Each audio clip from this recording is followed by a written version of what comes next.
That's kind of like NA when NA was relevant, you know? They did stuff like that. No, they don't.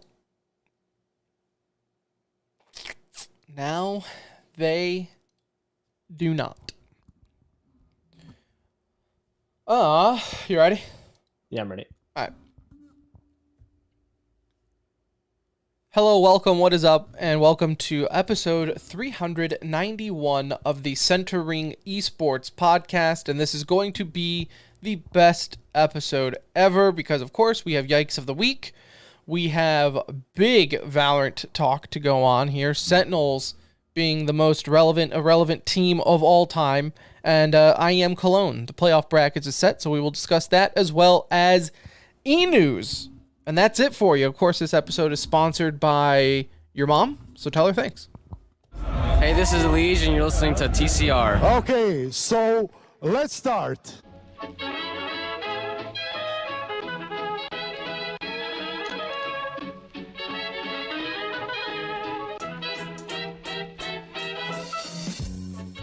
Hello, everybody. Hello, and welcome. Welcome back to another edition of The Centering, aka TCR, aka your most favorite esports podcast. This is episode 391, coming to you live and or pre-recorded from an undisclosed location. The date, 7/11/22. The time, 8:55 p.m. First time. I mean, look, we got 9 episodes left, so we figured, why not make it a first and be early for once? So, congratulations. It only took 391 episodes, but we are early. So, can't ever say we didn't do that. Go ahead and... check part. Yeah, check. Off the list. Go ahead and follow us on Twitter, at The Centering, and our Discord. You can join the link there as well. And although, you know, we never do this, I'm going to do it with, again, 9 episodes left. And I think it's been like maybe 300 episodes since the last time I asked anyone to do this. But if you listen on iTunes or Spotify, go ahead and follow. Go ahead and rate it. It would just be a nice, like, going away gift, you know? Hey, thanks for the good times. 5 stars or whatever it is on those platforms. And, just let us know you'll miss us or something. I don't know. Say something nice. My name is Tim. I will be your captain for this journey into esports, and alongside me, as always, is my best friend, my brown friend. It's Anuj. What's up? I'm sitting here looking at Dexerto's website. I don't like the new layout. Dexterto or Liquipedia? Both. Well, okay, Liquipedia I can live with because it's just like the main I icon didn't page. know Dexterto. Liquipedia threw me off, but it's relatively the same. It's just that home page. It's triggering. I haven't been to it in a little bit, and the Dexerto one is like completely different. Now, I can't tell you what the old website looked like for Dexerto, so... That also was a little trashy, like looked like TMZ's kind of front page. You know, it's just news everywhere, I used to go to Dexerto all the time, and then they went way too heavy TMZ streamer drama for me. Yeah. And I was like, okay, this isn't really what I'm here for. And they stole the esports Twitter account from us. So. Which one? Don't you remember we made Dexerto Esports? Oh, yeah. They took it. They got it back. They didn't get it back. They never had it to begin with. They were the dum-dums that never decided to make Dexerto Esports. So you and I, one episode, realized it and made the Twitter account. Well, I guess when you're Dexerto, you probably know some people on Twitter and say, hey, can you get this for us? And sure enough, it's gone. Can you believe it? They trumped us. Do they not know who we are? But yeah, so there's that for you. Yeah. It actually caused some hardship, you know? Like somebody had to do a little extra. Yeah, someone had to. Yeah. And I'm sure they were like, wait a minute. This isn't us. Like, they probably tried logging in because they realized there was an account, and then they realized, like, wait, these guys follow one account, and it's the Centering. Like, what's going on here? But, you know, good. All good things must come to an courtesy end. of the Centering. Right. Yeah, we tried to keep the mantle alive for them, but whatever. Speaking of not alive, if you're watching on stream, I did get a haircut. The flow, the lettuce is gone. It's back to normal citizen of America, white man hair. Can we see it? Like, Of you got it course. covered with the hat I right will, now. yep, and I'll get to the hat here in a second. You know, got my Cloud9 hat, but yeah, just Looks beautiful. normal. I pretty much walk into I go and get my hair cut maybe 3 times a year. If that. The last haircut I got was, I think, either December or January. Been a while. It's been a while. So, like, they go in, like, so what do you want? I'm like, just give me the most generic white guy haircut you can think of. Just trim it. Just trim And it they're down like, a little bit. I got you. And so I come out looking like this every single time. But I had to get a haircut because, as you know, I'm a hat guy. I like my hats. I typically just wear them all the time anyways. But Anuj, you and I have the exact opposite problem when it comes to our head. 100%. You have the smallest head in the world. I do. And I do. It's like I have to order hat sizes online usually. You 'cause just I'm go to not like in the this- junior section and Yeah. you pretty wear much. the same hat as your soon to be, or I guess no, he My is 2. 2-year-old Your 2-year-old wears a son. bigger hat size than me. It Right. feels like. Me, on the other hand, I have the largest head in the world. Like, I have to go shop at like the watermelon section just to see what will fit me. So, in fact, one time we were shopping and it was quite funny because I tried on a hat and it barely fit my head. You tried the hat on and it like was covering your eyes. So It fell all the way down. if it just shows you the different proportions. But so that being said, when you combine my hair, which is just, I have a lot of hair, with my big head size, when the hair gets thick, I can't wear a hat. Yeah, Like- but I always wonder how, like, when I see an NFL player that has like crazy dreadlocks or something, I'm always like fascinated that they're able to like get it in the helmet. Well, but if you notice, those helmets typically pop off more too. So I think the helmet is just sitting, like my head. When I wear a hat with long hair, the hat is not on my head. Yeah, I mean, a breeze could blow it off. It's there, but it's not. It's not really on. There's no grip. Yeah. I feel like it's a little bit more dangerous for an NFL player to do that. Then. Yeah. No, for sure. So that's what I'm thinking is the case. But no. So yeah, I got a hat, but at least I can wear or I got a haircut, but at least I can wear my hat. So positive side to everything.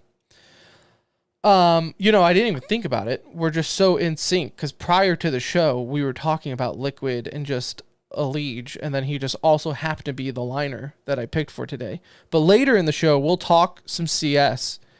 I kind of want to talk a Liege because looking at his career, it really caught me off guard, like on how he was. Like, he's been on Liquid since 2015, and that was when they did their major run initially with Columbus. So I feel like he goes under the radar as far as being like the young, like it just seems like he's always been there. So And he has. I mean, he kind of has always. but been like there. you forget that like he was the young star coming in. right. Yeah, just because Yeah. I mean, he's doesn't help that he's always like came off the presence that he's like a 40-year-old man. Like that Yeah. doesn't help his case of being like you just never really realized he was the young gun. You don't look at him like the young gun. No, because he's always been old, but at heart. So there's that. All right, let's get into Yikes of the Week. Unless you have anything else. You want to start anything no, you got to get I'm off good. your chest. Nothing at the moment. I will, I'm sure, when we get into these couple of these topics. All right. First one especially. Yeah, so let's get into these yikes. This happened just over the weekend. Our good friend Adam in chat, hi Adam, actually tagged me in this on Twitter, so I saw it. The video is out there, but it is Fortnite player's dad smashed his entire setup during the FNCS over the weekend. And if you watch the video, which I could pull it up, but I'm just too lazy to do that. 9 episodes left. It's actually kind of tough to watch, especially like as a dad now. These are things. Wait, the video that I saw was the aftermath? Is Yeah, there a yeah, video? but still, just Okay. hearing the kid. It's the aftermath. Okay. It's the kid Yeah. recording, showing you his room. It's the full setup. It's not like he smashed the monitor. No, the whole computer, the Yeah. desk, everything, it's gone. So and the kid's crying and whatnot, just saying like, my dad just came in here, did this, what the hell, blah blah blah. This is something that changes when you become a parent. And I told you this, we realized this at DreamHack when that kid forgot a few stuff and I let him borrow my monitor for half the day. Fatherly instincts coming out in us there. It really is, though. Like when you become a parent and you see, and it doesn't matter if they're 2 years old or 18 years old, right? If I just see you as a kid, quote unquote, I'm like, I just want to like comfort you and be like, come here, son. Do you watch The Boys? No, I've heard it's so good though. First off, it's amazing. I've heard it's good. Season 3 just ended. So I can't talk about it because it will spoil everything. But when you do watch it, let me know and I'll tell you what I get the instinct of. Can I play I want to play not devil's advocate necessarily because what the dad did was wrong, right? In breaking all of his stuff. But Devil's advocate is I am sure there's another side to this story. This kid is still living at home. So you're living under your parents' roof. I'm sure he's still enrolled in school, like high school or whatever. It seemed young, right? But that might be wrong, but seemed young. And if there was a build up to this. This wasn't like this kid is a perfect model straight A student, and then all of a sudden he came home one day at 8 Fair o'clock enough. and his dad bashed the shit out of his stuff. Fair enough. It's probably unlikely. So I'm gonna say that there's two sides of this. It was taken too far by the dad. It's definitely a yikes for the kid. I mean, it it's like look, even if you are like the worst kid in the world, if you're the dad, this is definitely not the way to go about it. Like you unplug shit, right? You take away the ability. You take the power play. cord. In you fact, don't probably that ruin, that was the move that like my parents would do. Is like they would take the power cord. So it was like even done. worse because it was It's like game over. I had everything I needed, but the one thing to run it all. and the one thing you probably don't have an extra of laying around like who either, just has a. So it's well, I mean, if you talk to us nowadays, I have 20 million. But a better way to handle it. But I'm also gonna assume that there's much more to the story, and unfortunately, the kid's putting his dad on blast. But I'm sure the dad had some reason to be upset. And so like a lot of people are going to defend this kid and feel bad, and they're giving him a new PC and all that, and that's great. Well, see, that's where I draw the line. First off, devil's advocate, maybe if he played Counter-Strike, this wouldn't happen. Like, did we ever think of that? Right? This could just be a Fortnite-driven thing, which, if that's the case, I totally get it. Number two, I'm not donating anything until I hear the other side.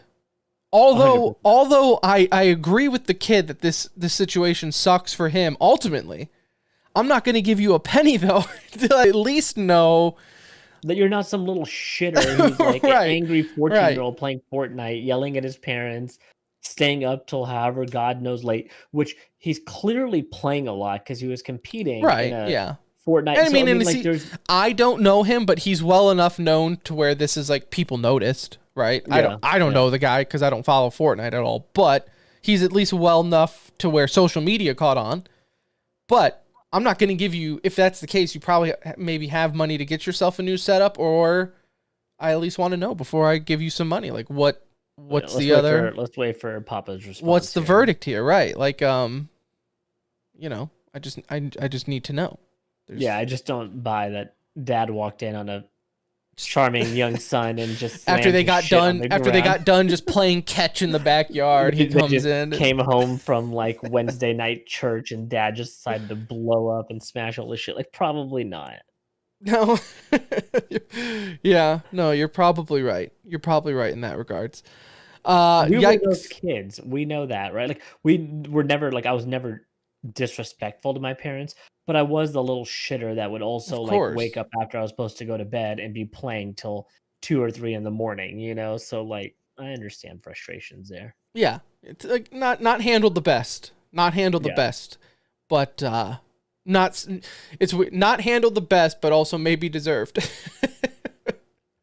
I feel like I'm going to be more strict on my kids with gaming than my parents were with me. That's fair. No, no. Because I also understand the addiction that can be associated with them, right? My wife and I have talked about it, and I told her, she's like, our children are not gonna play video games like you. And I'm like, yeah, you're preaching to the choir here, babe. Like, They can as they get older, but they need to have that outside life. like, early on, I yeah, feel. trust me, I know. Yeah, Like- I'm not the epitome of perfect health and gene pool Right, now, yeah. so- You don't need to. I look at myself in the mirror every day. Okay, Yeah, like, you don't need to tell me that our son doesn't need to be doing this at the age of 8.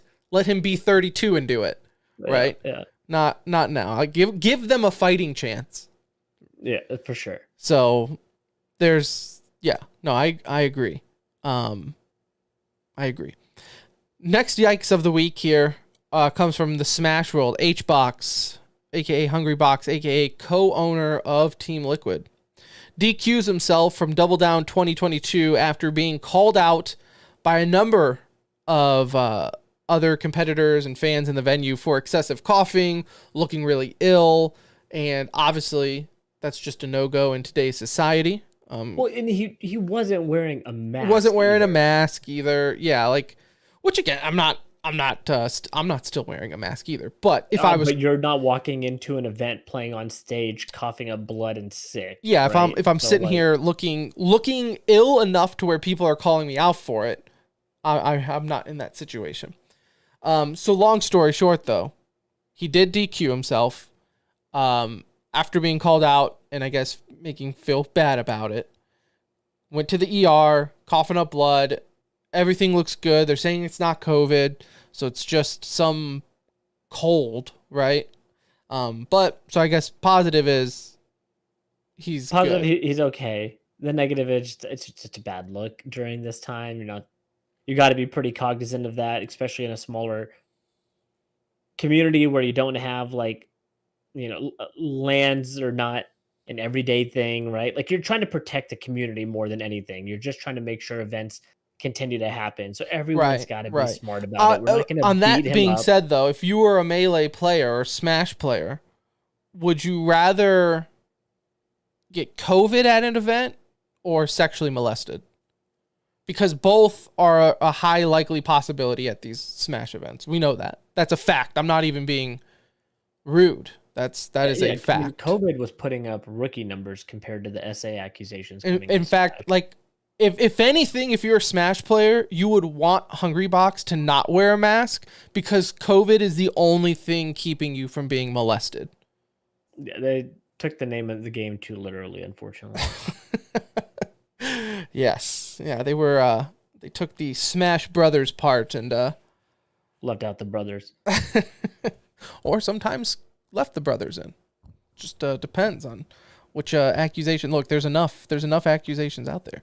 The funny thing is, if we went back and looked at all those accusations that happened, how many of them were like false accusations or like exaggerated claims? Like I think there was the one where it was like that younger kid one, which was like a weird situation. And Dude, there's so many weird situations.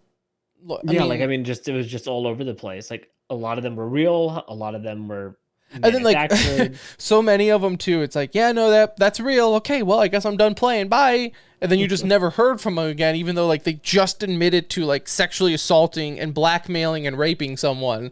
They just thought, well, I admitted this. I guess I can't play Smash anymore. Okay, well, bye guys. And it's like, whoa. There's a little bit more to this. Yeah, it's a little bit bigger than just you competing in Smash tournaments, my friend. Like you just admitted to like a full-on crime. Like what's the deal here? Wild times. That was pre-COVID world though.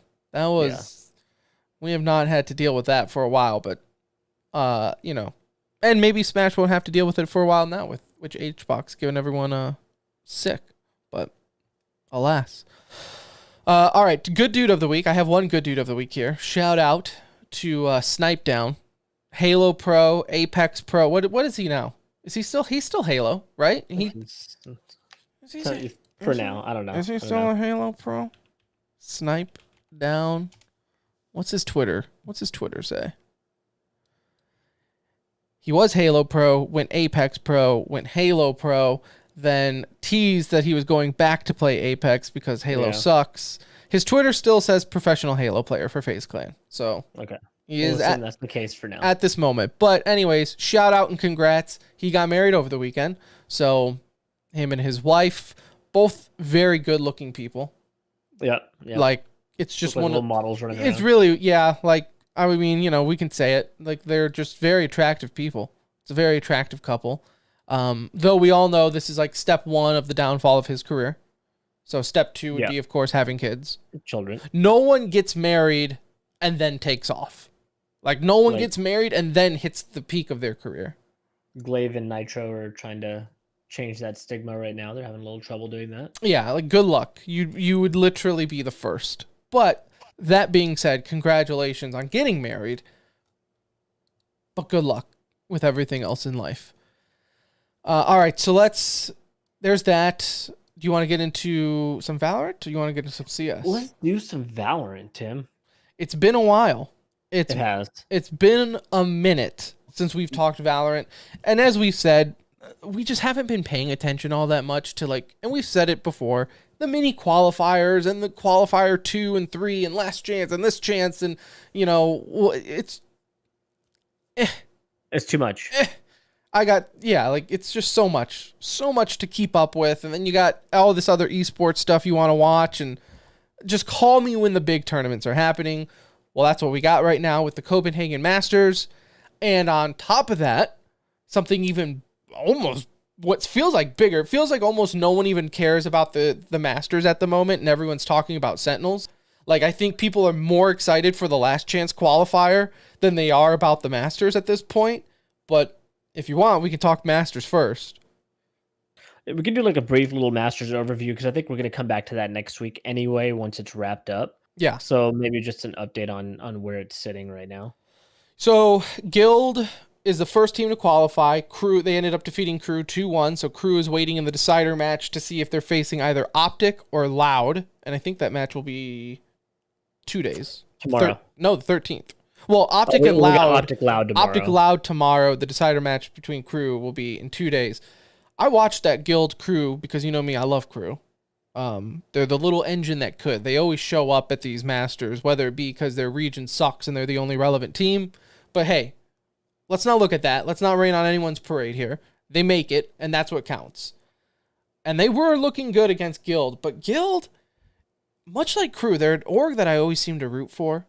I know we gave them a lot of shit when they did was it David Beckham signing? Yeah. Where it's like they paid him more money than what they got from the endorsement deal. But nonetheless, they looked so clean. Crew took that first map, but there were certain areas on the second map. There was one part where Guild didn't. It was so clean, and you can tell like this was practice. Like this wasn't just spur of the moment. Like they said, hey, if they're bunkered down into this corner, they did an airstrike in the corner, which forced obviously Crew to step out, and then they threw a grenade right where they were. It was, and that's like at that moment on that second map, I was like, oh, they're locked in. Like it's just working out for them. I got to so Guild is interesting, right? Because they're one of the few like full international teams, right? They're kind of literally from everywhere. No cohesiveness from an international standpoint. And these guys have revamped that roster, as we've talked about, like a handful of times now to get to this point. And you're right. Like I got a chance to watch the Optic Guild matchup. I went and watched the replay of that game. They were super impressive. And this is what irks me a little bit about Valorant esports right now is unfortunately we only get to see international matchups at these like major stages, right? Stage 1 through 4, whatever they're doing throughout the year, and then we'll see them at champions at the end of the year.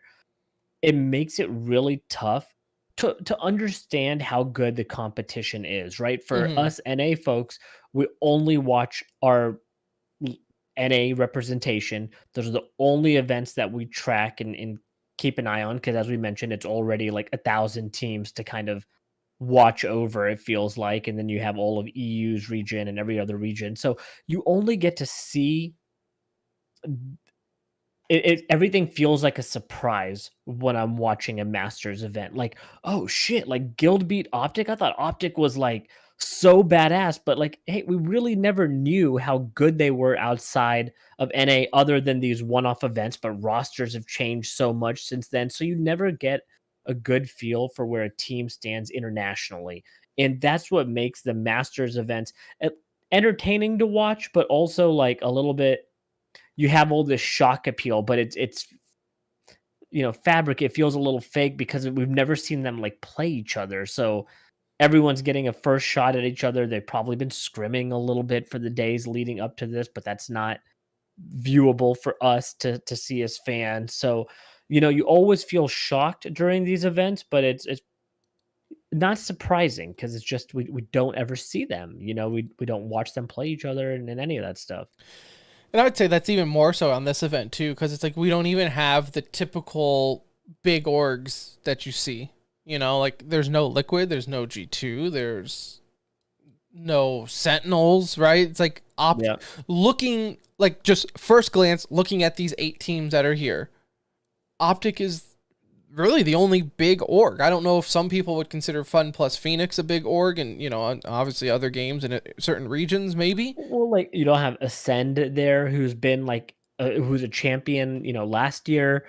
Your Cloud9, those other big names from NA side, from FaZe Clan, Xset, like these guys didn't make it, so it does feel like, again, for us as NA fans, like a bunch of no names are involved, just like it probably feels like for everybody else from these regions. So we have, like I said, the playoffs sort of just start. I guess the group stage is starting, and then they're qualifying for playoffs and everything like that. As someone we have not played Valorant in a hot minute. And I know when it first came out, we were saying like, oh, there needs to be a lot of agents, like, that needs to be their number one priority, because look at other games where they tried doing this agent thing and they were too slow. Having not playing it and coming to watch it, I think my playing days of Valorant might be done. I'll still watch it, but I'm getting old man gamer vibes when I'm watching Valorant, and I'm like, yeah, there's no way. It's too far gone. Game with agent or champion selection, right? League of Legends, Dota, Rainbow Six Siege. If you're not actively playing these games, that's going to happen in any of them, right? And so then you kind of hope that the gameplay around that is interesting enough to keep you watching as a casual fan, especially, again, if you're not playing the game. I think Valorant does a good job of that. I think the base layer of the game, the shooting aspect, right, is still entertaining and fun to watch, and you still see highlight plays there. But you're right, like now I'm watching it and I feel a little bit more Overwatch feeling when I watch it. Not nearly that direction, but like a lot is happening at all times. And if there are 3 or 4 new agents in the game since last time you played, and a couple of them fall into the meta, all of a sudden what you're watching looks really different. Like these abilities come out and you're like, what the hell is that doing? So I think that's a job for your casters and your analysts to help explain as you go a little bit, right? They don't need to dumb it down to like, hey, this person's never played an FPS before, so we need to explain everything to them. But I think with agents, their job is to kind of also introduce them for the first few months that they're in the game, and make sure they explain how some of this works. Because you're right, I was watching it, and what was the agent that we were just talking about? The chick with the dark hair. Anyways, hold please, esports podcast, doing research. What's a gray hair becomes an R? It's maybe not popping up anymore. It was giving me the name, but I give up. So it's the newest one. I don't even Fade. Fade. That's right. It is Fade. And so I was esports, like, what's up? I didn't know what all of her moves did, so it was a little confusing to see some of this stuff. But I think majority of the people that are watching are probably playing too, to some extent. For us, it's also been a little bit longer. There's probably been 2 or 3 agent introductions that we just have not really been a part of, right?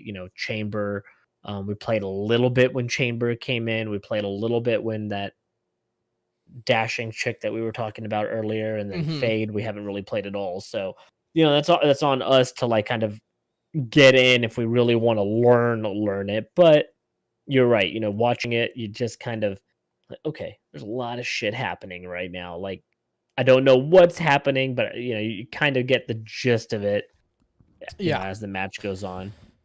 So we are still in group stage. Outside of that, the top seeded teams that are awaiting the teams to qualify from groups are Fnatic, XSET, Paper Rex, and I don't even know how to say the one from Latin America. So there's a team from Latin America being there. So we will just have to wait and see.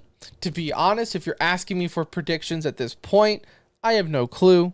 I'd be lying to you if I said I had any clue about it. The fact that like you said, from what little I watch and pay attention, I've still thought Optic was strong. So I would say the 0-1 start from Optic was not the greatest thing in the world. But the fact that Guild is up 2-0, maybe that explains Guild was better than what people were giving credit for anyways. So there's that. What I am interested with Valorant, though, Anuj, and what I feel like more people is interested, even than the Masters going on, I feel like this Masters is playing second fiddle as far as top build Valorant news. And that is what's going on the NA side with Sentinels. So Sentinels, of course, they're going to be in the last chance qualifiers to qualify for champs. And I don't know if they're just thinking, you know what, guys? It's already, we're already a huge disappointment that we're even playing in this thing. We should have qualified by now, and it's just, we suck and whatever. So I don't know if they're just finally doing the balls to the wall signings or what. But I absolutely love what the Sentinels are doing, because they, for all intents and purposes, should be so irrelevant at this point. The fact that we are in the middle of a Masters and you can go to the Valorant subreddit and it's 90% about Sentinels for the last week, it speaks volume that they are going all in to locking up this partnership deal. And I think that's ultimately what this is about. I think it's ultimately to show Riot that, hey, look, we might not win, and I don't think they are with the roster changes, but they are at least taking it serious in the sense of, I guess, breaking the piggy bank for these. And of course, they signed today, just hours before the show, Zelsis. So they signed him away from version 1. And then earlier, over the weekend, a signing that everyone in the Discord, everyone in the world thought this was a joke in some way, or we were all waiting for the punchline. Anuj, they went and signed none other than former Cloud9 North American CS Pro legend, number 1 streamer, Shroud. Kind of mind-blowing, right?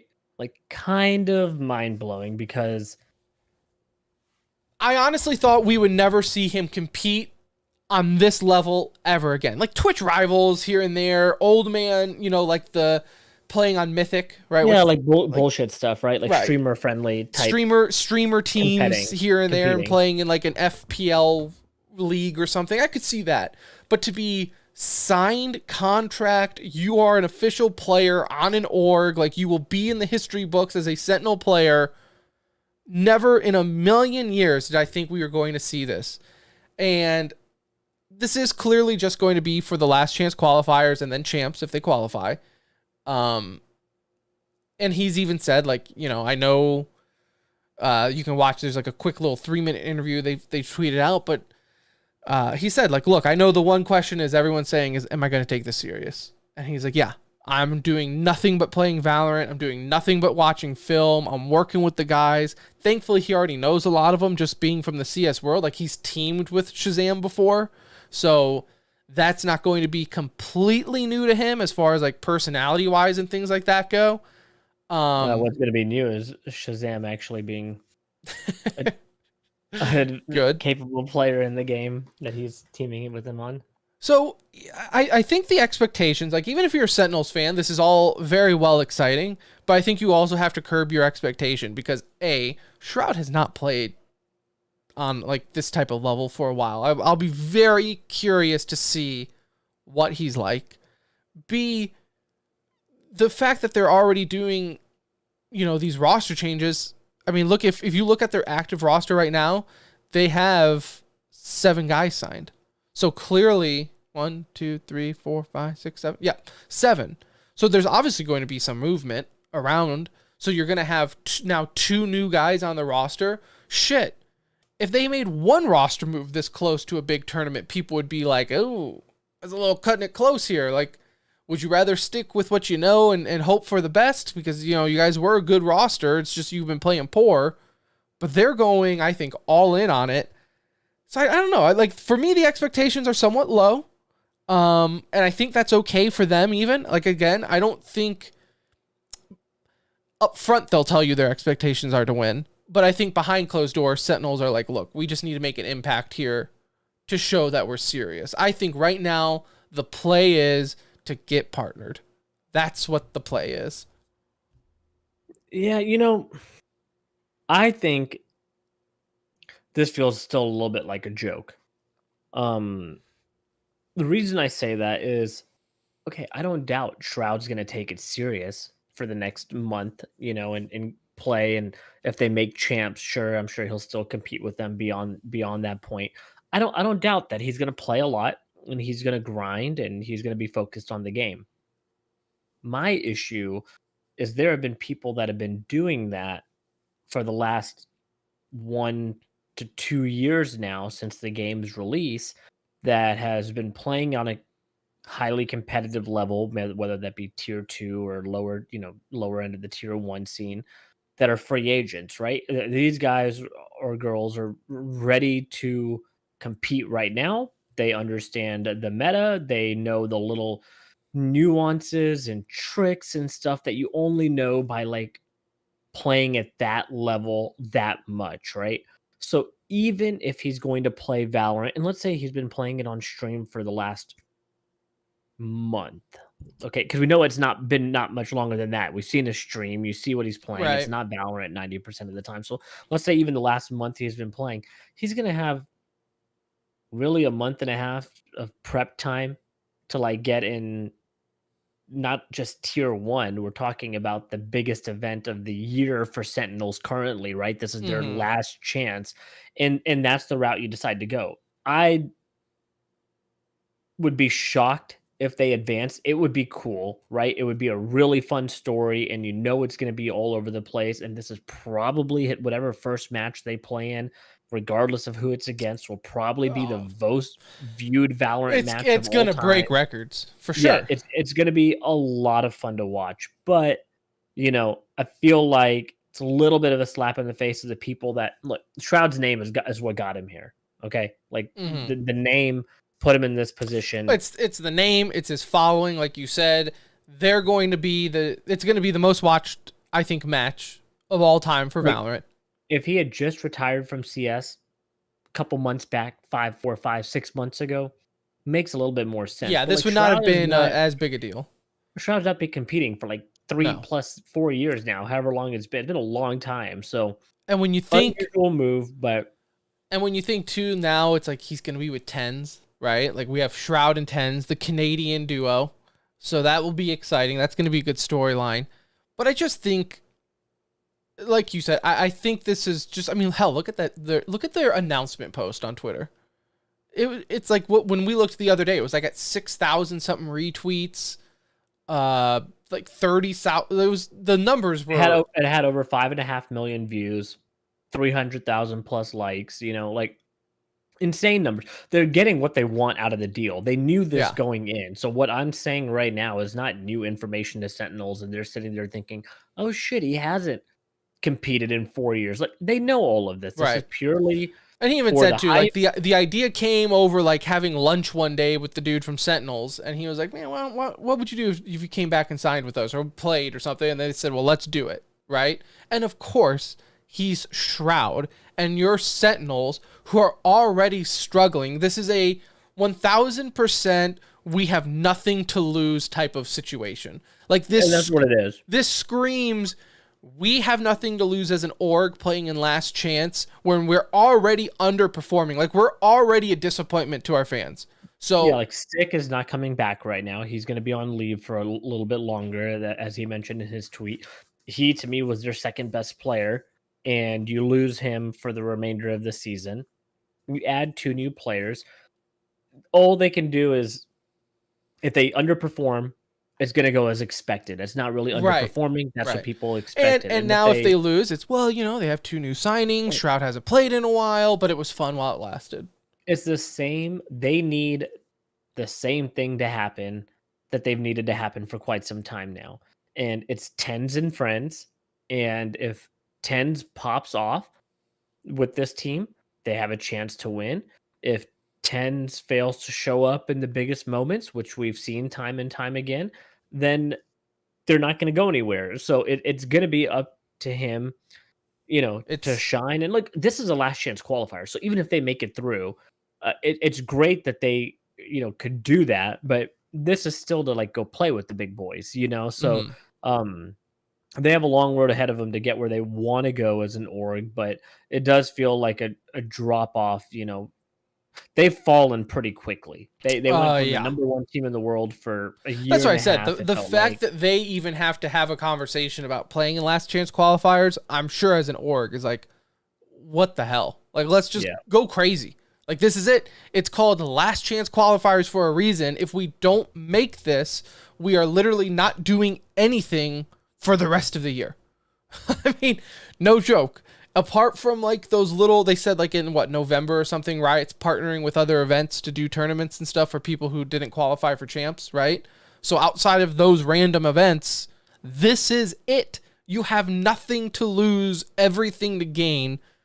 Just go for it. And look, that's going to be for 9 out of the 10 teams. Only one more team has a chance to make it. There's already 2 teams locked in with Optic and XSET. So, and like you said, for how disappointing they've been as of late, it just still goes to show, though, the power Sentinels has in the Valorant scene when it's literally, I mean, I've seen more talk about this on the subreddit than I have the actual Masters. I mean, there's been more talk about this than there has been about probably even CSGO majors on Twitter.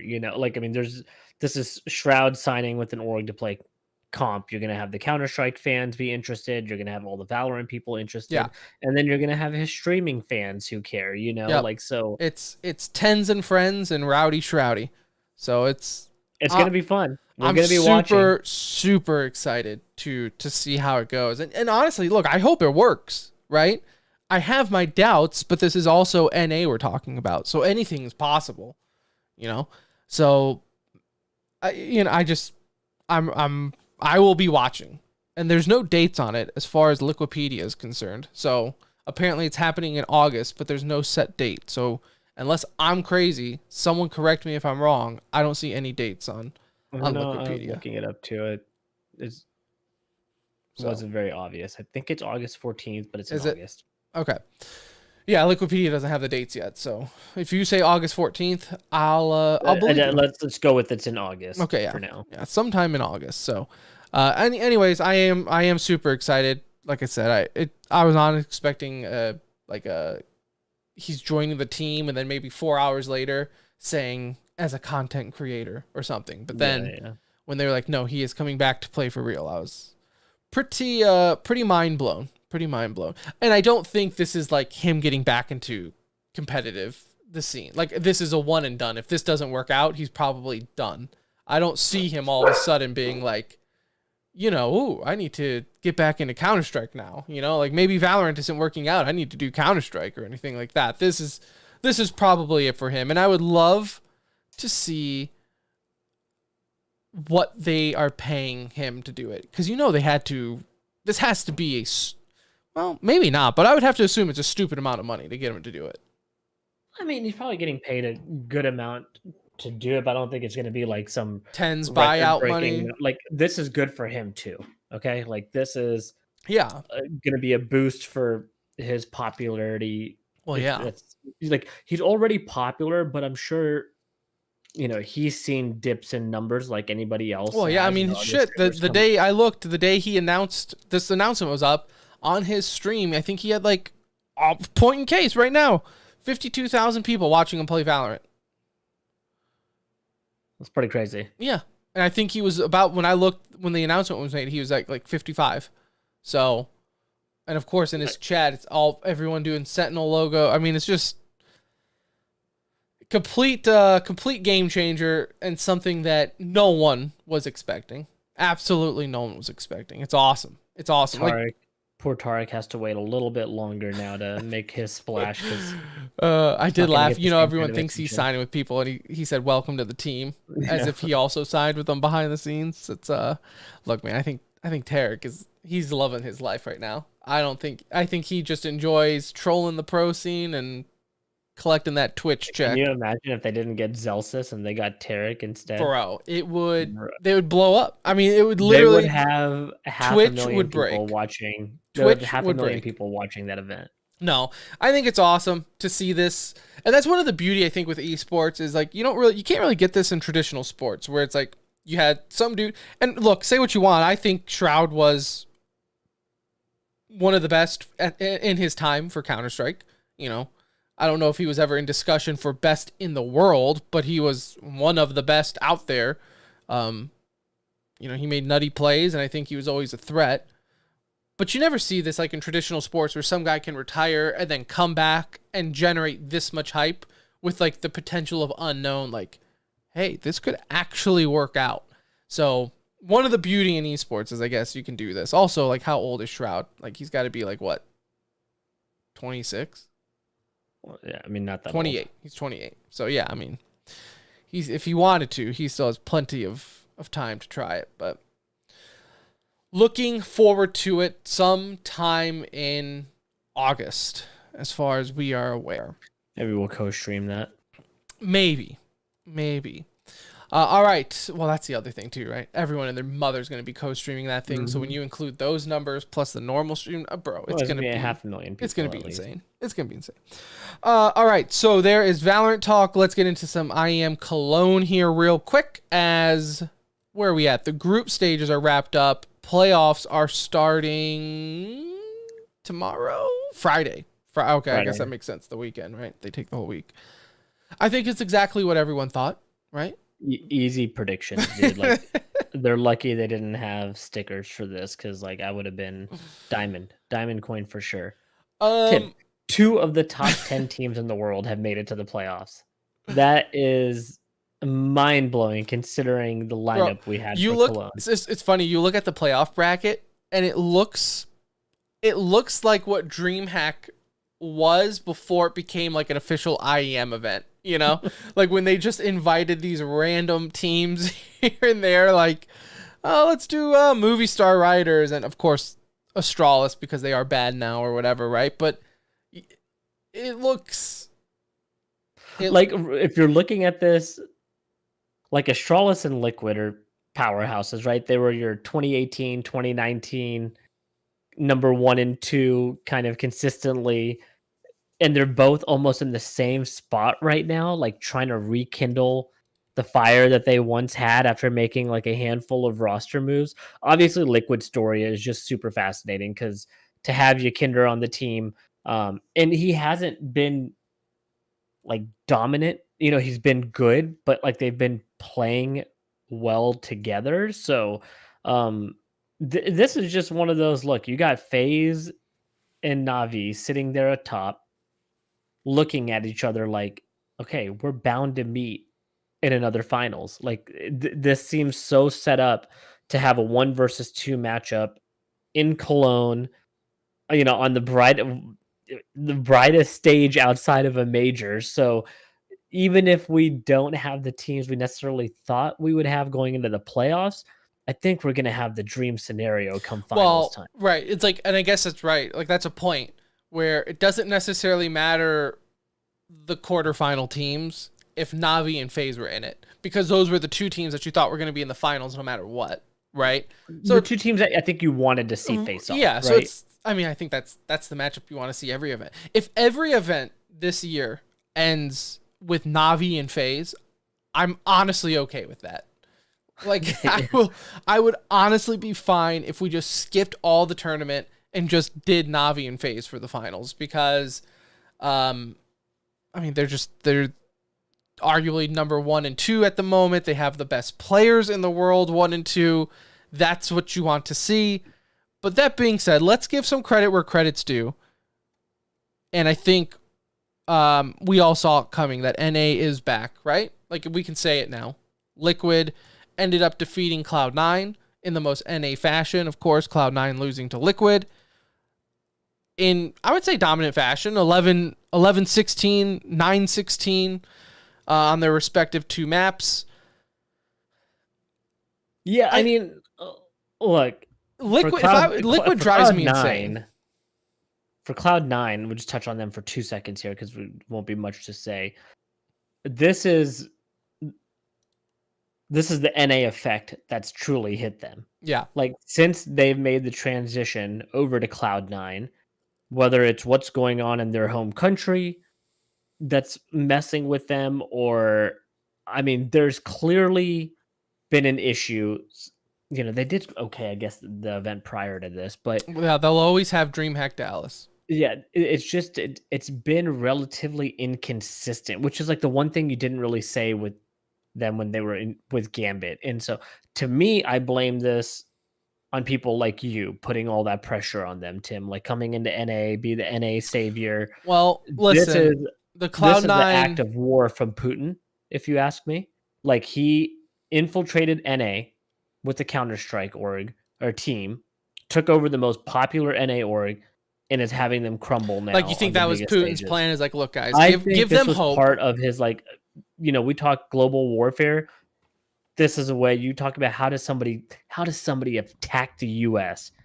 Well, Tim, you do it by taking out their Counter-Strike team, and that's what's happening. You give them hope, win one event, and then just shit the bed on every other one. Like, let's give them a dream hack, but shit the bed at Cologne in the major. And Like, the major, right? The 2 big events, and no, you know, but like, it's great for Liquid. I didn't see this coming at all, especially when they put Kinder into the lineup. I thought it was going to be a cool story, but I didn't necessarily think that, you know, that was going to be what puts them over the top. This was a stacked field. This event is more about the failures of teams than it is the success. We knew FaZe and Navi were going to do well. Like, we knew they were going to do good. Maybe not take the top seed from each group. Maybe they drop a random game here and there, but we knew they were going to make it through.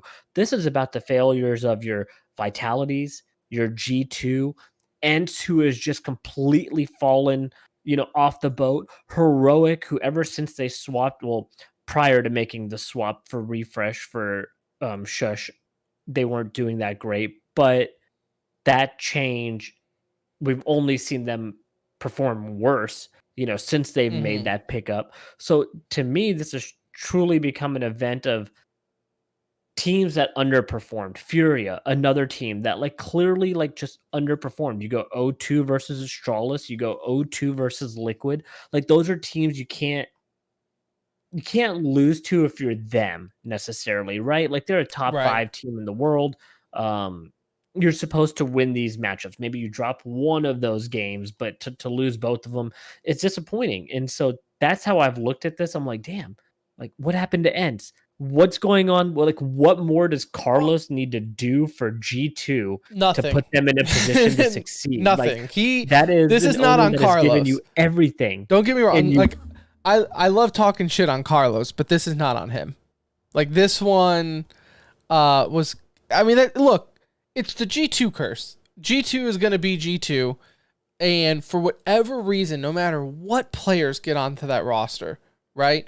Whether it be Nico, Kenny S, and is what, you know, was almost his prime, and it just doesn't matter at this point. I feel like G2 is just going to be the team that, like, what G2 FaZe is what G2 was supposed to be, right? Like, when G2 made the rosters and all these moves, I feel like everyone thought G2 was going to be a little bit, right? Like, m0NESY was the unknown, right? But the thing is, that's funny, is m0NESY has worked out. That, like, hasn't been the issue for them, where that was the one thing that everyone was like, well, he's coming from like tier 3 CS to tier 1. Can he make that jump? Is he going to be able to perform on the biggest stage? I think he's answered that question with a definite yes, that he belongs and he's one of the best currently at his position. I think this is more of a, like, you got to start asking the Alexi B question at some point, right? It didn't work out for him on Ents when they surrounded him from talent, and then the talent kind of faded, so he kind of got that pass and was able to make his move to the next stop, which I think was OG.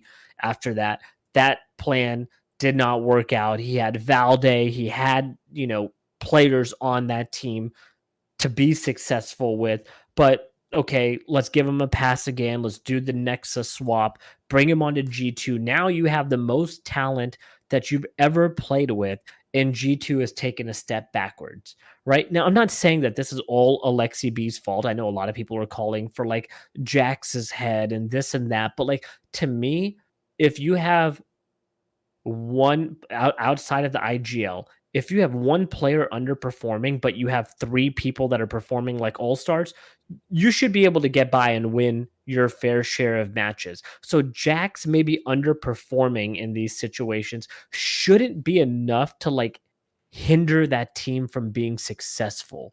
They still have enough there to win any game that they're in, and yet they find a way to lose. And then you're losing to teams like, I think they lost to not outsiders, movie star riders in the first match 2-0.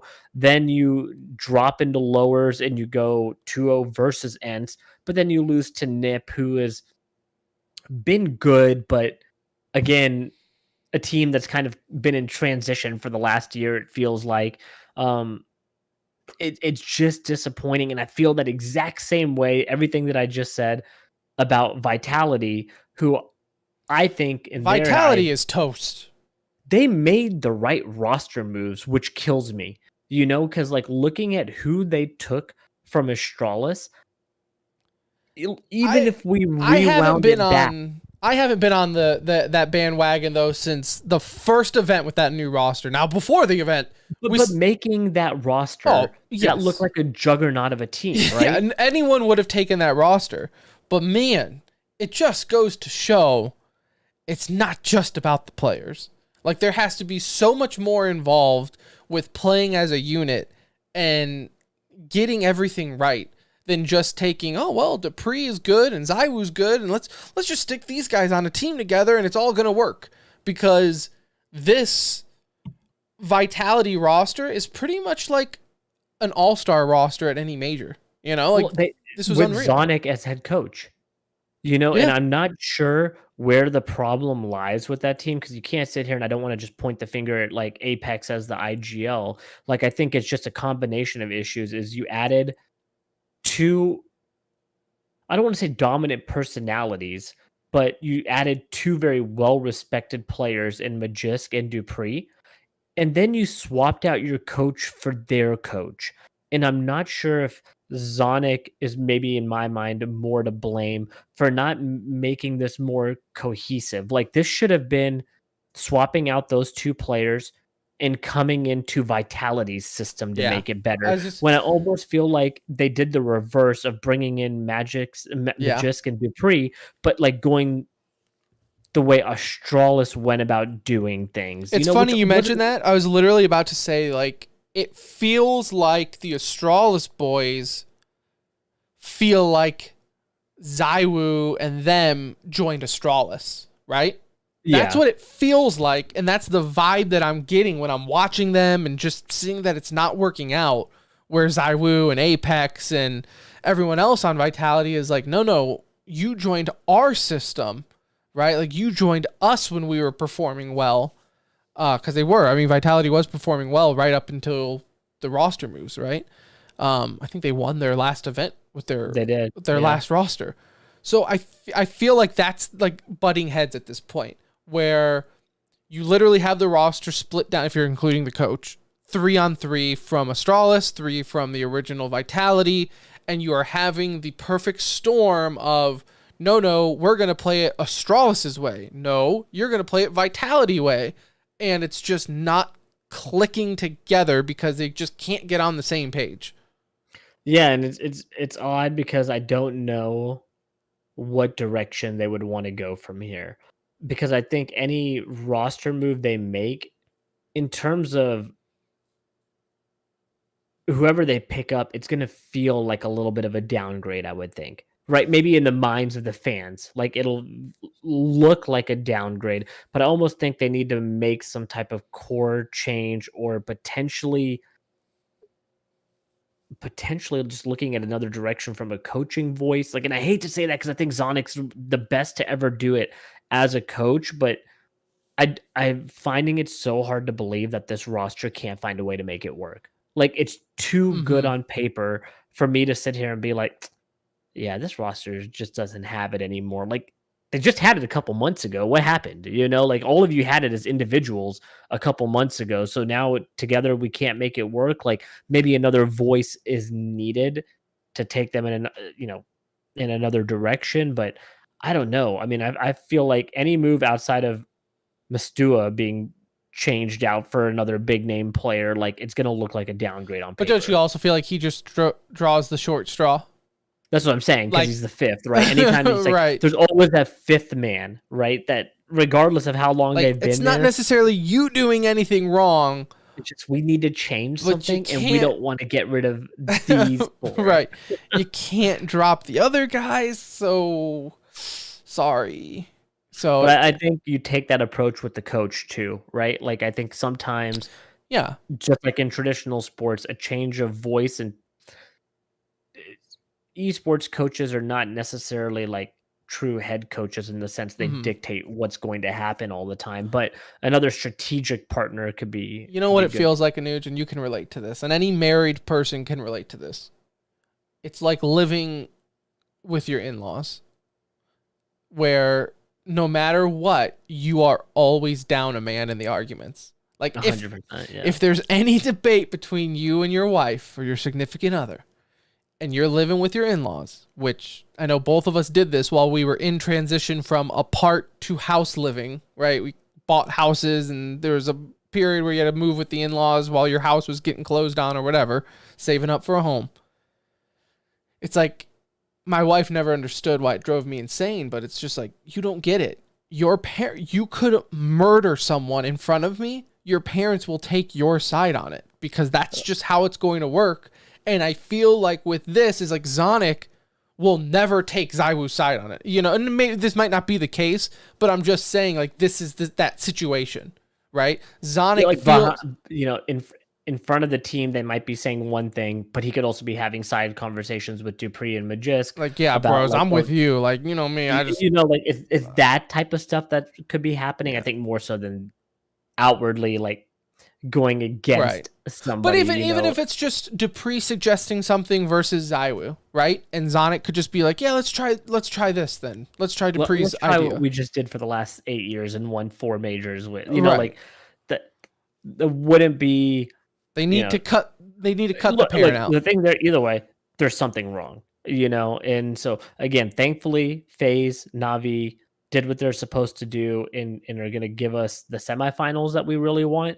I'm shocked by movie star writers. They are obviously the Cinderella story here. This is the equivalent of like a 13 seed making it to the Final Four in the NCAA. Like, you don't see runs like that. Do you want to take a wild guess what they are on the world ranking? Oh, well, now I just saw it. 14. Oh, mine says 13. HLTV. Oh, okay. When I highlight them on here, it just shows. Okay. 14. No, that's what you say when you're like, oh, it's like the 13th. Oh, it like literally is the 13th. No, yeah, but it feels like a low seed making it to the Final Four. Like, it has that kind of feeling to it. Obviously, they took out Vitality. Vitality, on HLTV ranking, just to say one last thing on them, is 5th right now in the world. They are not 5th best in the world. No. Like, those rankings are skewed in what look at how they figure it out, but they are not 5th rank in the world. I mean, ENCE is not the 3rd best team in the world right now. Like, a lot of these guys are not playing like they should be. I mean, Heroic also is what, top 10 in the world. They look like they're a top 30 team at best at the moment.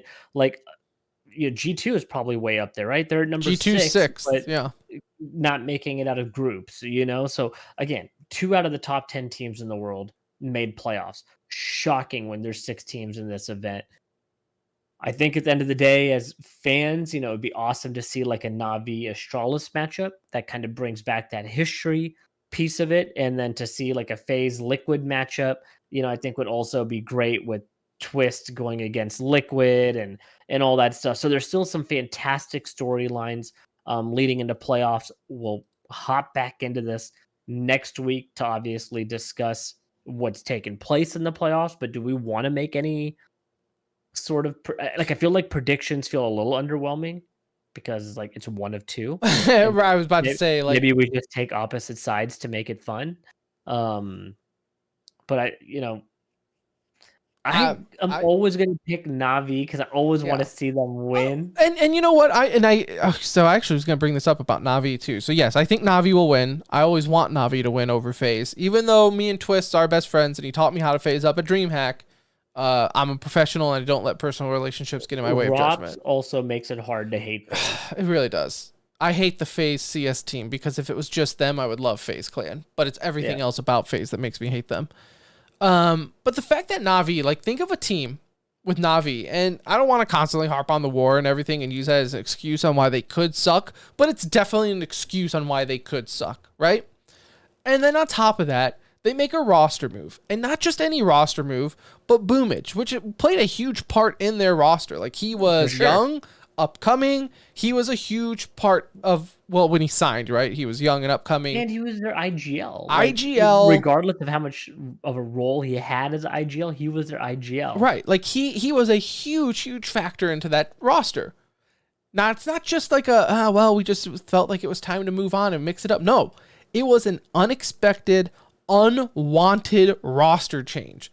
Like, this wasn't something in the works and they were able to, like, okay, let's replace him because this guy just became a free agent. No, we can make this work and blah, blah. No, this was unexpected, stuck his dick in crazy type of roster move. They had to kick him and they had to replace him. And the fact that they are still able to perform at this level is incredible. And I think that's how you know that this is a roster that just works. Much simple, right? Like, once you have simple, you got to find just some of the right pieces to go around him. I think in this case, replacing a Russian with a Ukrainian player was always a number one. An OP move. It put them 3 versus 2 now, so that definitely helps. And look, Seti has stepped up and done what he's needed to do for them. He's looked great. Like, he looks like he just fits right in. And I had no freaking clue who he was until they picked him up. So their scouting is on point. They put in a plug and play type player. They're still winning their matches relatively convincingly, although, they did drop a map to Movie Star Riders, but teams were getting knocked out by them. So I don't know how bad that necessarily looks. And then on the flip side, FaZe has just steamrolled this event, right? Like, they have not dropped a map at this point. Not the toughest competition. They played 0-0 Nation. They played Spirit, who's pretty good, obviously top 10-ish in the world. And then Astralis, who made playoffs, but they haven't dropped a map yet. And we're lined up for the perfect matchup. It's going to be fun. And it is, in my mind, a true 50-50 toss-up on who comes out. Mm-hmm. Yeah, I mean, FaZe has to actually have the edge, right? Like, if you were a betting person, yeah, just because of the roster change. But either way, you could 55, 45, like, 60, 40. If we were one of these types of podcasts, like if we were like an ESPN talk show, one of us would have to fake being mad at each other for picking the other team, Yeah. Like, if we were like a normal ESPN talk show, I'd be really angry at you for thinking like FaZe even stands a chance. But as realist as we are, this is in favor of FaZe, but it's a damn close toss up here. It's not. Yeah. No, I think it's Is it a best of 5 for the finals? Oh God, I hope not. I'm gonna look real quick. It doesn't say here. It is best of 5. That's rough. Okay. That's a tough one, pal. Got to pray that it's a 1-1 split after 2, and then watch the last 3 as a best of 3. Yeah, that would be that'd be the best case scenario. So what you don't want is like 2-0, and then you have to come back, and then it's fucking to keep checking. Brutal. Best of 5 suck. Why are we still doing this? Why are we still doing best of 5? No one enjoys them. So I don't even think the audience likes them. I don't think the players no one likes them. Nobody really does. It's got to be like sponsorship. They need to get a certain amount of sponsorship. They just want the viewer, the time viewed, right? That's what it is. All right, so there you have it. Some IEM Cologne. Let's get in to some e-news. Pretty light on CSGO and Valorant, given that they have big events going on. In COD, Stage 4 playoffs kick off on the 14th. Optics starting in the lower bracket. Obviously, they've had a rough go, 1-4 in qualifiers, given the fact that Illy's been out, but that's to be expected. So we'll see. Maybe they can bounce back. LA Thieves and FaZe. Round 1, though. Juicy matchup. And FaZe, speaking of FaZe, FaZe had to issue that apology. You know, this could have been yikes, but they had to issue an apology. Now, did you see this? Did you see this tweet? I've heard about the story. Okay. Now, you know me. I will never pass on an opportunity to shit on FaZe, whether it be Atlanta FaZe or FaZe Clan. And some guy in the Juked app, which I try to be nice on the Juked app because it's about positivity and I love it, but this fucking dumbass was trying to tell me, Anuj, and now this is my podcast, so I don't have to be nice, but this idiot on the Juked app was trying to tell me that Atlanta FaZe and FaZe Clan are two completely different things. I don't think that's how it works. And I even told him, I was like, no, FaZe is part ownership of Atlanta. They're with the Atlanta Esports group and FaZe Clan. And he was like, well, yeah, but that doesn't mean it's FaZe. I'm like, no, it 1000% means it's FaZe. Like, they have FaZe's logo in their logo. Like, what are you talking about? But I digress. Atlanta FaZe, they tweeted out this picture, which basically was all of their members in a female picture filter. So it made like... Which was like a trendy thing not that long ago. 1000%. 1000%. Same thing. If you were females, it would turn you into a dude. If you were a dude, it would turn you into a chick. And they tweeted out the picture of that and said, you know, how many drinks to take them home or something along those lines. How many drinks to take them home. Yeah. And you know what's funny is I saw the tweet when it popped up and I was like, okay, that's funny. And then I moved on thinking like, whatever. Well, apparently they had to delete it. They had to issue an apology. They had like said that their social media team is going through sensitivity training. Now I love to shit on FaZe Clan, but I'm going to take the bullet for them on this one. If we can't laugh at dudes turning into chicks and how much you have to drink to take them home pictures, I don't know what we're doing here. Simp looks pretty cute. Abizi looks good. Sorry, what were we talking about? That's what I'm saying. Yeah, I mean, it's like, okay, look. Out of everything, I love this is like Capone. This is what FaZe apologizes This for. is like Capone getting taken down for tax evasion, you know? Of all the shit you could have been in trouble for, this is what people are saying you need to apologize for? This, literally a month ago, you had a FaZe Clan member pretty much say, yo, I'm Muslim, fuck the gays. And FaZe Clan didn't say shit. Nothing was said about. People were like, "Hey, man, I'm with you." During Pride Month. During Pride, this guy's FaZe Virus was like, "Yo, I don't like homos," and everyone was like, "Yo, bro, it's all good. You're FaZe, so cool. FaZe up, FaZe up." Nothing was said. Atlanta FaZe tweets out a funny picture with a female filter saying, "Hey, look at our ugly team," and people are like, yo, that's super offensive, you need to apologize. Really I don't understand the internet and I don't like it. I just don't try to understand it. I mean, maybe we're the assholes, but this It's so funny, it's so true. Like, of all the things that they should be apologizing for, running scams on kids, earning millions of dollars, no biggie. You know. Who is it offensive to? Like, are we saying it's offensive to the female community, like, or the transgender? Like, who is this offensive to? I guess is what I'm asking. You're asking the wrong guy. I don't know. I'm a white male. I literally can't say anything about anything, so I don't know. I'm with you. I thought it was funny. I didn't think it was offensive. I guess to like women, how many drinks to take them home? I don't know. You could say the same about man. You know, you think my wife would have been with me had we met sober? No. You get them in, and then there's the case. So, well, I mean, you know, whatever. If the Atlanta FaZe Twitter person is listening right now, you're good. Don't worry about it. Overwatch 2 partners with, or I guess Overwatch, Blizzard, whatever you want to say. They partner with Twitch for a $250,000 Twitch rival charity event supporting the Trevor Project, which, correct me if I'm wrong, is a charitable organization for suicide prevention, specifically with LGBTQ teens. Don't quote me on. I think that's. I actually don't know what it's. I've heard of it before. I don't. And I think that's what it is. Which, if that's the case, awesome cause. Yeah, either way, anytime you're doing something for a charity event, that's cool when that's where the money is going. Yeah. Okay. So it's suicide prevention efforts amongst lesbians, gay, bisexuals. Yeah. So LGBTQ through. Right, yeah. cool. So there you go. Awesome cause.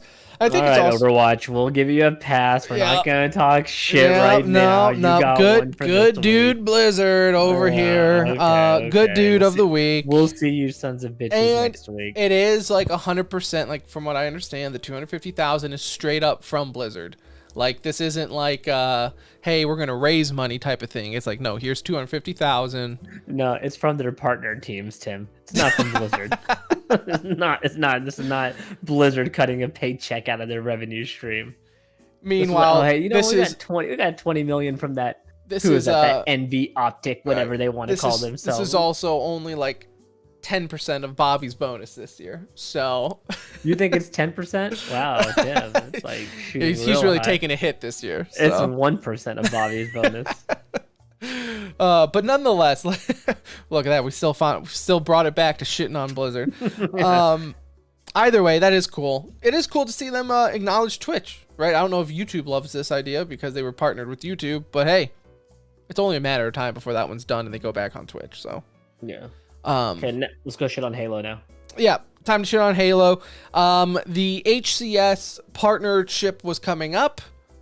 And surprising, a lot of teams did not get it that a lot of people thought. One being the Kansas City Pioneers. They were denied into the partnership for HCS. And most surprising one by far. Yeah, because Kansas City Pioneers they've done a lot to help the growth and they've been Infinite. good. Like it's not like they're just some scrub team. They're good. That's also a huge part of it. They've been good, but they've like hosted events where they only invited like partner teams and like they're doing things for HCS and to help promote them, and they're not a mom and pop shop, but they're not FaZe or Optic, right? And like, that's why people think they were denied, is because we don't know. But that seemed like to me the perfect team to get in there when you have all those big budget teams already. G2, Fnatic, Cloud9, FaZe, you have all of them. So why wouldn't you want to? I mean, and I saw some where it's like maybe they were wanting to go more EU, which I don't know if that necessarily makes sense. Like no knock on EU teams, but it doesn't make sense to partner with an EU team when it comes to Halo. It just doesn't. Look, it doesn't work in Call of Duty either. Right. And Call of Duty is moving these guys back to the US. 90% of them live over here anyway to be able to compete yearly. So, whatever the reasoning was, I think they made the wrong decision, but it just seems like when you're Halo, you can't be too picky when anyone wants to support your game at this point. That's what I'm saying. Like you just took you get Kansas City fully invested in your game. Why not show them love in return? You get Kansas City into your league, they are in it forever, right? You get a team like 100 Thieves in there, they might be in it for a little bit, but if they're not making money, they're also going to be the first to dip, right? Yeah. And that's any big team. And that's right. Yeah, I inserted 100 Thieves because there's rumors that they might be one of the teams going into it. Yeah. And that's just how it is, right? They're a big company. They have shareholders. They got board people they got to speak to. Kansas City, I don't think, is up to that level. This is not us saying don't add the big teams. No, but you got to. This is us. Like you give got to show love some to the love teams that have been across there. the board. You could have added an additional partner team if you. What does it matter if you're Halo to have more partner teams than maybe you anticipated? Right. Like, look at it as a blessing that people are interested in your at this point game. At this point, HCS just needs to lock in as many orgs. If I was HCS, I would let anyone partner up. TCR. There's 2 of y'all. Sure, like find another 3 and let's go. You guys played in a Philly Esports tournament one time and got smacked against a pro team. All right, you're in. Like good enough. You're playing still. Okay, let's go. You have the game installed. All right, let's play. Let's talk. So I don't know what they're doing over there. You like our monetization system? Yes. You're like, it doesn't matter. If you like anything about the game, you should be given love from HCS at this point. Yes, yeah, no, I agree. In Battle Royale, Dark Zero wins year 2 of the Apex Legends Esports League. Pretty cool. I watched a little bit of this. And you know, it's Apex Legends, it's whatever. You like it or you don't. But I did think, and I liked that they did this, and I haven't seen a Battle Royale do this. Did you see their match point system, the way they're doing it? Mm-mm. So they call it match point, and essentially what it is the team has to get to, I think it's 50 points, and you get to 50 points through whatever, placements and kills up until you get to 50 points, right? Then once you get to 50, in order to win the event, you have to, so it only takes one time. Once you get to 50, you have to win a game. I like that. To be winner. So you can't just stack up kills and you can't stack up wins early on or whatever. Like at the end of the day, the main objective of these games is to be the last team standing. Right. So and once you get 50, so like you could win a bunch of games, but if you don't win once you hit 50, another team, and I think Wolf, you're right in chat, I think they did end up coming back a little bit, right? So like a team was already at match point, they came back and then won. So well, I think that's awesome. Cool, unique way to do it. I like that. Compared to all the other systems that we've seen with BRs where it's just kind of... Well, we complain about the point system most of the time because it's like, okay, well, this team got a lot of kills, but they're not winning anything, or vice versa. They're placing high and not doing shit. So that's a nice little... gives everybody a little bit of what they want, right? Yeah. Nope, I like that. And it makes sense, too, where it's like, you want to win by winning, so you have like that pop-off moment. Like, you don't want to be the first team eliminated in the last round, but still win off of points, and then you guys have been like twiddling your thumbs for 30 minutes because it's like, what's the point, right? So I like it. That's actually a really good system. It also takes away that aspect at the end of BRs where it's like everybody's having to do a math calculation to figure out like, okay, we just need to get the top 13 to win this event. Right. Like, the objective now is winning. However you need to do it. Right. Sit in a bush until the end. I don't care. Doesn't matter. You got the points that you need. Get your win. Yeah. I like it. I actually think that's really good. In other news, Myth ends up signing with YouTube. I think his first stream is going to be the 17th. So in a week or so, if that does anything for you. It doesn't. I saw you write that and I was kind of interested that you put that because that seems like something I would put in show notes, not necessarily you. I don't care. I could care less though. Yeah, I really don't. The YouTube. I really want to just bring this up for the sole purpose of like, I feel like the YouTube Twitch rivalry is just kind of gone away. I've decided that no matter what, Twitch has the numbers. It doesn't. YouTube could sign the 10 biggest streamers on Twitch. It doesn't matter. There's so many people on Twitch. I like YouTube more still for just viewing if I have the option to watch on either. If they would just fix their UI, like if they would fix the user interaction and how to find the streams. The only thing I like about YouTube is like how good stuff looks when I'm watching it. The video player itself is great. That's it. That's the only. Also, the only upside to Twitch too is for us because we play on widescreen monitors and we can stream widescreen to Twitch. You can't do that for YouTube. But other than that, YouTube, yeah, I agree. But whatever. I've never watched a Myth stream a day in my life, so I've seen some of his Fortnite streams from back in the day, and that's really all. That's it. BlizzCon returns to in-person events in 2023, so there's that. Things are getting back to normal. You know what that's going to be, right? Like, okay, so I guess this is our opportunity to shit on Blizzard. BlizzCon returning in 2023.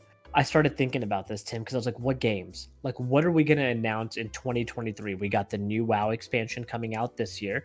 So there's not going to be a WoW announcement next year. There's not going to be a WoW Classic announcement next year. We have Overwatch 2 coming out this year. So there's not going to be like, there's going to be update announcements, but not like game releases. So I was like, what is it going to be? And I just realized it's going to be a repeat of the year that we were there. And it's going to be a Diablo BlizzCon event. You know, like it's going to be to promote Diablo 4. And that's probably it. Like, Yeah, or I if there's a mean, new IP. I was gonna say maybe. there's rumors of something StarCraft. There's always rumors going on with Blizzard. It seems like. So. I hope they come to the table with something big because I loved BlizzCon. I loved our experience there, and I hope it's great.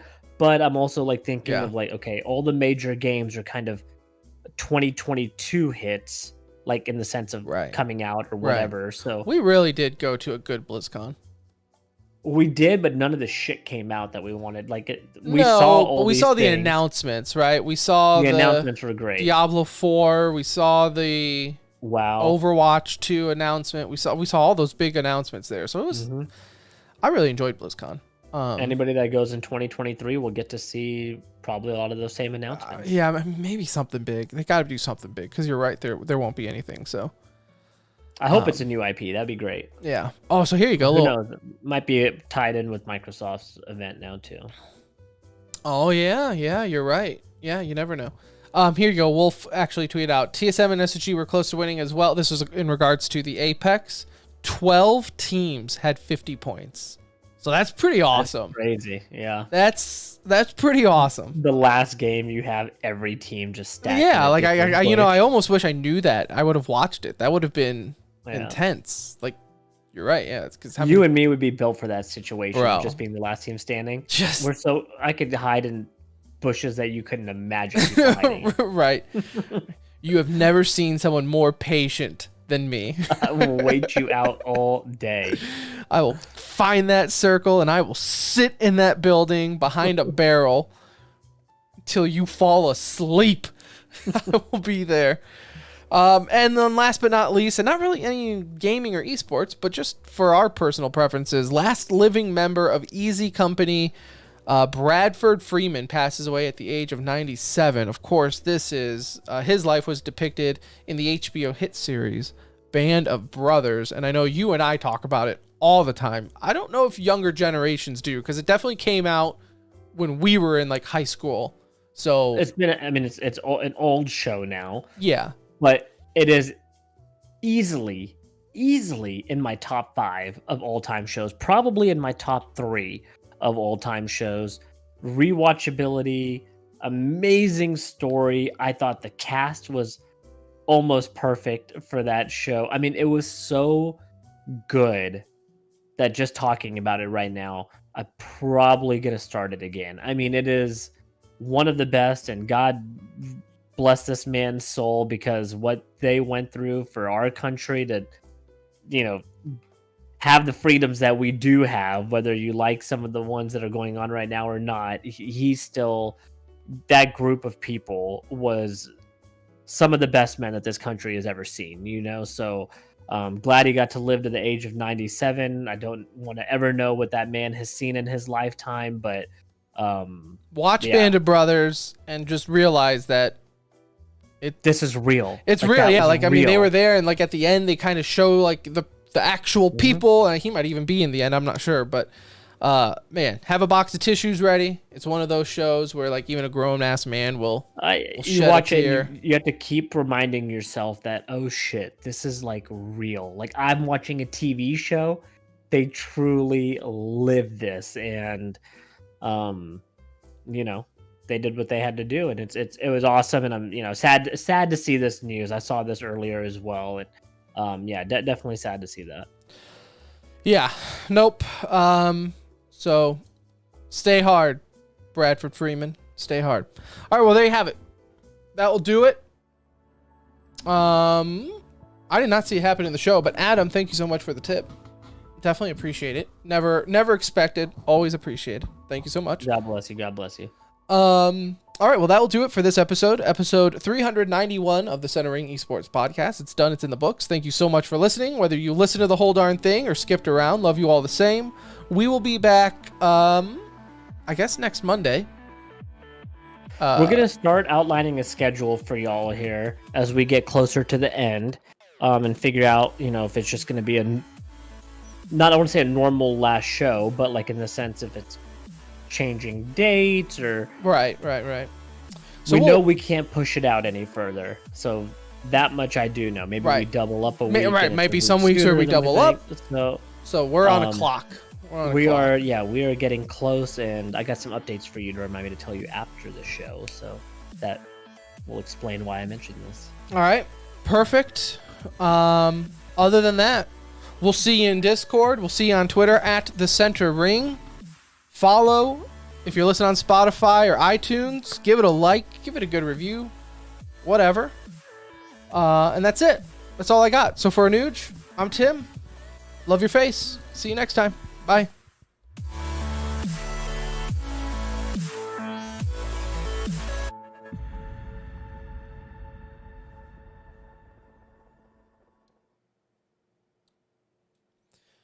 All right, everyone in chat, thank you so much for stopping by. I'm going to kill the stream here so we can get to editing it, and I can go have dinner. A super late dinner, but dinner nonetheless. Wolf, thank you. Adam, thank you so much for the donation again. That's always generous of you. Yes, appreciate both of y'all. Just James, being here. James, being here. have a good night. All right. Love y'all. See you later, soon. fellers.